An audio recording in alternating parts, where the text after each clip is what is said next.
Covid ముందు థియేటర్లు కిటకిటలాడుతుండేవి. ఆ తర్వాత స్వచ్ఛందంగా వాటిని యాజమాన్యం మూసేశారు. ఆ పైన ప్రభుత్వాలు వాటిని తెరవడానికి రకరకాల ఆంక్షలు పెట్టాయి. దాంతో నిదానంగా జనం థియేటర్లకు రావడం మానేసి ఓటీటీకి అలవాటు పడిపోయారు. దాంతో ఇప్పుడు పోటీ అనేది థియేటర్ల కంటే ఓటీటీలోనే ఎక్కువ జరుగుతోంది. మొన్నటి వరకు కాస్తంత నిదానించిన ఓటీటీ ప్లాట్ఫామ్స్ ఇప్పుడు తిరిగి వేగాన్ని పెంచాయి.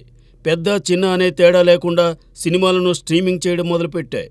అలాగే వెబ్ సిరీస్ల మీద గట్టిగా కన్నేశాయి.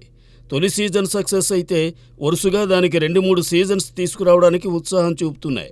అలా ఈటీవీ విన్ ఇటీవల 90s ఏ మిడిల్ క్లాస్ బయోపిక్ను ప్రసారం చేసి మంచి విజయాన్ని అందుకుంది.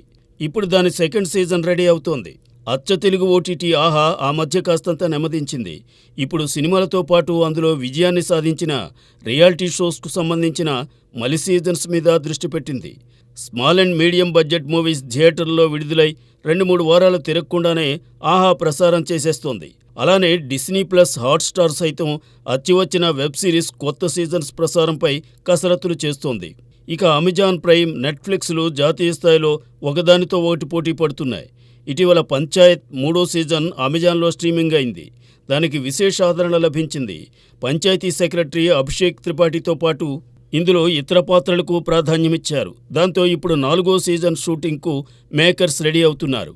ఇదే సమయంలో నెట్ఫ్లిక్స్ ఆసక్తికరమైన అప్డేట్నిచ్చింది.